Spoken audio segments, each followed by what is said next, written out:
এবারের রমজানটা এমন একটা সময় পড়েছে, খুব বেশি গরমও না আবার ঠান্ডাও না। আলহামদুলিল্লাহ অনেক ভালো কাটছে। না আছে কোনো পানির পিপাসা, না আছে গরমের কোনো কষ্ট।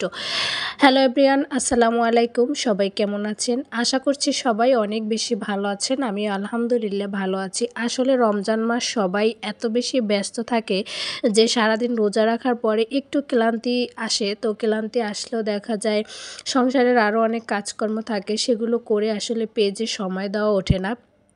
তো আসলে রমজান মাস কিন্তু ইবাদতের মাস। তো এই সময়টা আসলে পেজে একটু অ্যাক্টিভ থাকা কম হয়। দেখা যায় সবার পেজে যাওয়া হয় না, বা অনেক সময় দেখা যায় যে পেজে যারা কমেন্ট করছেন তাদের কমেন্টের রিপ্লাইও করতে পারছি না, বা কমেন্ট রিপ্লাই করলেও তাদের পেজে যে আবার যাব সেটাও পারছি না।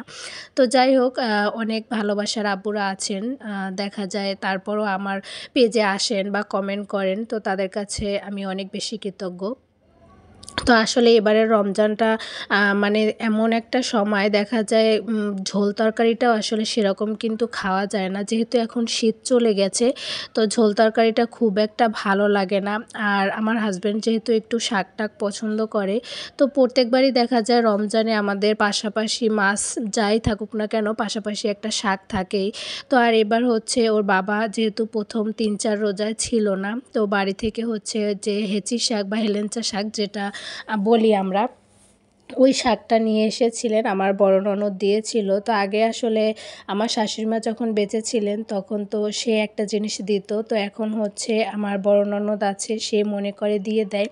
তো যাই হোক, ভাবলাম যে তাজা তাজা ওই শাকটাই রান্না করি, বেশি করে চিংড়ি মাছ দিয়ে। তো আসলে এখন রমজানের জন্য নারিকেল বাটাটা দিলাম না। অন্য সময় কিন্তু এই শাকের সাথে বেশি করে চিংড়ি মাছ আর একটু নারিকেল বাটা দিলে অনেক বেশি মজা হয়।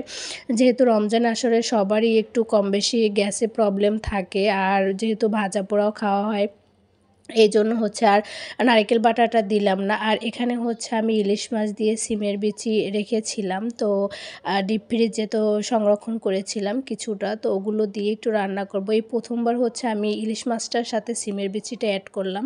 এর আগে আসলে সিমের বিচিটা খাওয়া হয়েছে আমার, বেশিরভাগই হচ্ছে দেখা যায় মাংস দিয়ে রান্না করা হয়েছে। তো এবার একটু ইলিশ মাছ দিয়ে রান্না করলাম, এত বেশি মজা হয়েছিল তরকারিটা খেতে, কি বলবো। ওর বাবা তো মানে খুবই ভালো লেগেছে বলল। এটা হচ্ছে একটু মাখো মাখো রেখেছিলাম। তো সিমের বিচিগুলো দিয়ে একটু কষিয়ে নিয়েছিলাম। তো তারপর মাছগুলো দিয়ে একটু ঝোলটা দিয়েছিলাম। তো যাই হোক, আমার এখানে মাছ রান্নাটাও হয়ে গেছে। তারপর হচ্ছে এখানে আমি আজকে হচ্ছে একটু বেগুনি আর পেঁয়াজু ভেজে নিচ্ছি, যেহেতু ওর বাবা আছে। আর এটা ছিল আমার মেবি পঞ্চম রোজার হচ্ছে একটা ব্লগ। তো আসলে কি বলবো, রমজানের জন্য ইচ্ছেই করে না যে একটু ভিডিও এডিটিং করে আবার ভয়েস দিয়ে তারপর দেব। তো আসলে ওর বাবারও একটু গ্যাসের প্রবলেম হচ্ছিল, যেহেতু বাড়িতে গিয়ে একটু উল্টাপাল্টা খাওয়া দাওয়া হয়েছে, টাইমলি আসলে খাওয়া দাওয়া হয়নি, যেহেতু একটু কাজে বিজি ছিল। তো এই জন্যে ভাজাভুজিটা একদম আমি করতেই চেয়েছিলাম না। তারপরও ভাবলাম যে এই কয়দিন রোজায় ছিল না, ভাবলাম একটু হালকা পাতলা করি। তো তারপর হচ্ছে এখানে আমি বেগুনিগুলো ভেজে নিলাম, তারপর হচ্ছে পেঁয়াজগুলো ভেজে নিলাম। তো এখানে আগের ব্লগে কিন্তু বলেছিলাম যে আমার বাচ্চারা একটু পেঁয়াজুটাই বেশি পছন্দ করে। তো পেঁয়াজুটা কিন্তু একটু কম আঁচে ভাজি করতে হয় বেশি সময় নিয়ে, তা না হলে কিন্তু এটা ক্রিস্পি হয় না।